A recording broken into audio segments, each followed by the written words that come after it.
Hello friends, welcome back to Sunita ಜಗತ್ತು ಮೈಸೂರು. ಇವತ್ತಿನ ವಿಡಿಯೋದಲ್ಲಿ ಚಿಲ್ಲಿ ಮಶ್ರೂಮ್ ಮಾಡೋದು ಹೇಗೆ ಅಂತ ನೋಡೋಣ. ಮನೇಲೇನಾದರೂ ಬರ್ತಡೇ ಇದ್ದಾಗ ಅಥವಾ ಚಿಕ್ಕ ಚಿಕ್ಕ ಕಾರ್ಯಕ್ರಮಗಳಿದ್ದಾಗ ಈ ರೀತಿಯಾಗಿ ಸ್ನ್ಯಾಕ್ಸಿಗೆ ನಾವು ಚಿಲ್ಲಿ ಮಶ್ರೂಮನ್ನು ಮನೇಲೇ ಮಾಡ್ಕೊಂಬಿಡ್ಬೋದು. ತುಂಬಾ ಈಸಿಯಾಗಿ ಕ್ವಿಕ್ಕಾಗಿ ಕಡಿಮೆ ಟೈಮಲ್ಲಿ ಆಗುವಂಥ ಒಂದು ರೆಸಿಪಿ ಅಂತಲೇ ಹೇಳ್ಬೋದು. ಈ ರೆಸಿಪಿ ನೀವ್ಯಾವತ್ತೂ ಟ್ರೈ ಮಾಡಿಲ್ಲ ಅಂದರೆ ಈ ರೀತಿಯಾಗಿ ಈಸಿಯಾಗಿ ನೀವೇ ಟ್ರೈ ಮಾಡಿ. ಮನೇಲಿರುವಂಥ ಮಕ್ಕಳಿಗಾಗಿರ್ಬೋದು, ದೊಡ್ಡವ್ರಿಗಿರ್ಬೋದು, ಎಲ್ಲರಿಗೂ ಇಷ್ಟ ಆಗುವಂಥ ರೆಸಿಪಿ ಅಂತಲೇ ಹೇಳ್ಬೋದು. ಅದಕ್ಕೆ ನೋಡಿ ನಾನಿಲ್ಲಿ ಮಶ್ರೂಮ್ಸ್ನೆಲ್ಲ ನೀಟಾಗಿ ವಾಶ್ ಮಾಡಿಕೊಂಡು ತೊಗೊಂಡಿದ್ದೀನಿ. ಈ ರೀತಿ ಏನು ಮೇಲೆ ಇರುತ್ತಲ್ಲ ಅದನ್ನೆಲ್ಲ ಕಟ್ ಮಾಡಿಕೊಂಡು ಇದನ್ನು 3 ಭಾಗ ಆಗಿ ಮಾಡ್ಕೊತಾ ಇದ್ದೀನಿ. ತುಂಬ ಚಿಕ್ಕದಿದ್ದರೆ 1-2 ಭಾಗ ಮಾಡಿಕೊಂಡ್ರೆ ಸಾಕಾಗುತ್ತೆ. ಆದರೆ ತುಂಬ ಚಿಕ್ಕದಾಗಿ ಕಟ್ ಮಾಡ್ಕೋಬಾರ್ದು. ಹಾಗಾಗಿ ಈ ರೀತಿ ನಾನು 3 ಭಾಗ ಮಾಡ್ಕೊತಾ ಇದ್ದೀನಿ. ನೋಡಿ, ಈ ರೀತಿ ಕಟ್ ಮಾಡಿಕೊಂಡ್ರೆ ಸಾಕಾಗುತ್ತೆ. ತುಂಬ ದೊಡ್ಡದಿದ್ರೂ ಸರಿ ಹೋಗೋದಿಲ್ಲ, ತುಂಬ ಚಿಕ್ಕದಿದ್ರೂ ಸರಿ ಹೋಗೋದಿಲ್ಲ. ಹಾಗಾಗಿ ಈ ರೀತಿ ಚಿಕ್ಕದಾಗಿ ಮೀಡಿಯಮ್ ಆಗಿ ಮಾಡ್ಕೋಬೇಕು. ನೋಡಿ, ಈ ರೀತಿ ಸ್ವಲ್ಪ ಚಿಕ್ಕದಿದ್ದರೆ 1-2 ಪಾರ್ಟ್ ಮಾಡಿಕೊಂಡ್ರೆ ಸಾಕಾಗುತ್ತೆ. ನಾನು ಅದೇ ರೀತಿ ಎಲ್ಲ ಮಶ್ರೂಮ್ಸನ್ನು ಕಟ್ ಮಾಡಿಕೊಂಡು ರೆಡಿ ಮಾಡ್ಕೊತೀನಿ.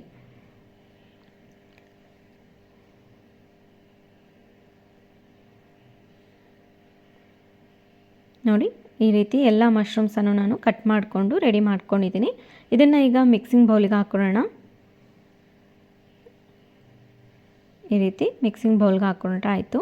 ಅದಾದಮೇಲೆ ನೋಡಿ, 1-2 ಸ್ಪೂನಷ್ಟು ನಾನಿಲ್ಲಿ ಕಾರ್ನ್ಫ್ಲೋರನ್ನು ಹಾಕ್ಕೊತಾ ಇದ್ದೀನಿ. ಕಾರ್ನ್ಫ್ಲೋರ್ ಮತ್ತು 1-2 ಸ್ಪೂನಷ್ಟು ಅಕ್ಕಿ ಹಿಟ್ಟನ್ನು ಹಾಕ್ಕೊತಾ ಇದ್ದೀನಿ. ಅಕ್ಕಿ ಹಿಟ್ಟಿನ ಬದಲಿಗೆ ಬೇಕು ಅಂದರೆ ನೀವು ಮೈದಾ ಹಿಟ್ಟನ್ನು ಸೇರಿಸ್ಕೋಬೋದು. ಇಲ್ಲಾಂದರೆ 1 ಸ್ಪೂನ್ ಅಕ್ಕಿ ಹಿಟ್ಟು, 1 ಸ್ಪೂನ್ ಮೈದಾ ಹಿಟ್ಟನ್ನು ಸಹ ಬೇಕಂದರೆ ಹಾಕ್ಕೋಬೋದು. ಹಾಗೆ ನೋಡಿ, 1 ಸ್ಪೂನಷ್ಟು ಖಾರದ ಪುಡಿ, ಹಾಗೆ ರುಚಿಗೆ ತಕ್ಕಷ್ಟು ಉಪ್ಪನ್ನು ಹಾಕ್ಕೊಂಡಿದ್ದೀನಿ.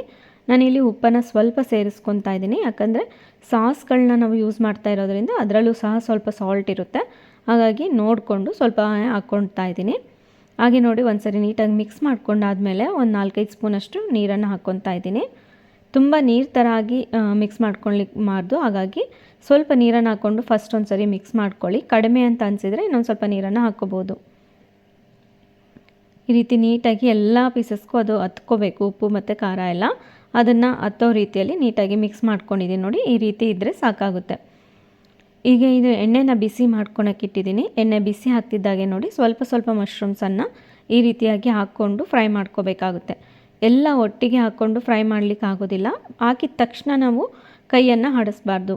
ಹಾಗಾಗಿ ಸ್ವಲ್ಪ ಹೊತ್ತು ಬಿಟ್ಟು ಅದೊಂದು ಸ್ವಲ್ಪ ಲೈಟಾಗಿ ಫ್ರೈ ಆಗ್ತಿದೆ ಅಂದಾಗ ಒಂದ್ಸರಿ ಈ ರೀತಿಯಾಗಿ ಮಿಕ್ಸ್ ಮಾಡ್ಕೊಳ್ಳಿ. ಇಲ್ಲ ಅಂದರೆ ಕೋಟಿಂಗ್ ಎಲ್ಲ ಬಿಟ್ಕೊಳೋ ಚಾನ್ಸಸ್ ಇರುತ್ತೆ. ಹಾಗಾಗಿ ಸ್ವಲ್ಪ ಒಂದ್ಸರಿ ಮಿಕ್ಸ್ ಮಾಡ್ಕೊಂಡು ಆದಮೇಲೆ ಬೇಗನೆ ಫ್ರೈ ಆಗಿಬಿಡುತ್ತೆ. ಮಶ್ರೂಮ್ಸು ತುಂಬ ಎಳೆ ಆಗಿರೋದ್ರಿಂದ ಅದು ಬೇಗನೆ ಫ್ರೈ ಆಗುತ್ತೆ. ಹಾಗಾಗಿ ಅದನ್ನು ಫ್ರೈ ಆಗ್ತಿದ್ದಾಗೆ ತೆಗೆದು ಪಕ್ಕಕ್ಕೆ ಇಟ್ಕೊಂಡು ಮತ್ತೆ ಉಳಿದಿರುವಂಥ ಮಶ್ರೂಮ್ಸನ್ನು ನಾನು ಅದೇ ರೀತಿಯಾಗಿ ಫ್ರೈ ಮಾಡಿಕೊಂಡು ಇಟ್ಕೊತೀನಿ. ಅದಾದಮೇಲೆ ಬಾಣಲೆನ ಇಟ್ಬಿಟ್ಟು ಸ್ವಲ್ಪ ಎಣ್ಣೆನ ಹಾಕ್ಕೋಬೇಕು. ಒಂದು 3 ಸ್ಪೂನಷ್ಟು ಎಣ್ಣೆ ಹಾಕ್ಕೊಂಡ್ರೆ ಸಾಕಾಗುತ್ತೆ. ಎಣ್ಣೆ ಬಿಸಿ ಆದಮೇಲೆ ನೋಡಿ, ಚಿಕ್ಕದಾಗಿ ಕಟ್ ಮಾಡ್ಕೊಂಡಿರೋಂಥ ಬೆಳ್ಳುಳ್ಳಿ, ಶುಂಠಿ ಮತ್ತು ಮೆಣಸಿನ್ಕಾಯಿ, 1-2 ಮೆಣಸಿನ್ಕಾಯಿನ ಹಾಕ್ಕೊಂಡಿದ್ದೀನಿ.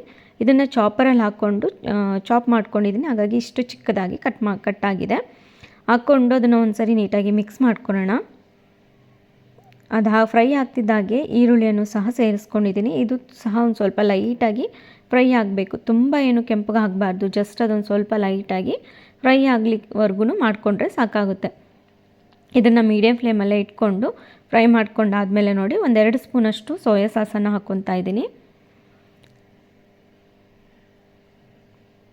ಹಾಗೆ ನೋಡಿ, 1 ಸ್ಪೂನಷ್ಟು ನಾನಿಲ್ಲಿ ಚಿಲ್ಲಿ ಸಾಸನ್ನು ಹಾಕ್ಕೊಂಡಿದ್ದೀನಿ. ರೆಡ್ ಚಿಲ್ಲಿ ಸಾಸನ್ನು ಹಾಕ್ಕೊಂಡಿದ್ದೀನಿ. ಹಾಗೆ 1 ಸ್ಪೂನಷ್ಟು ನಾನಿಲ್ಲಿ ಟೊಮೆಟೊ ಕೆಚಪ್ಪನ್ನು ಹಾಕ್ಕೊಂಡಿದ್ದೀನಿ. ಇದನ್ನೆಲ್ಲ ಹಾಕ್ಕೊಂಡು ಒಂದ್ಸರಿ ನೀಟಾಗಿ ಮಿಕ್ಸ್ ಮಾಡ್ಕೊಳ್ಳೋಣ. ಇಲ್ಲಿ ಸಾಸ್ಗಳನ್ನು ನಿಮಗೆ ಯಾವ ರೀತಿ ಬೇಕೋ ನೋಡಿಕೊಂಡು ಆ ರೀತಿ ಅಡ್ಜಸ್ಟ್ ಮಾಡಿಕೊಂಡು ಹಾಕ್ಕೋಬೋದು. ಒಂದ್ಸರಿ ನೀಟಾಗಿ ಮಿಕ್ಸ್ ಮಾಡ್ಕೊಳ್ಳೋಣ.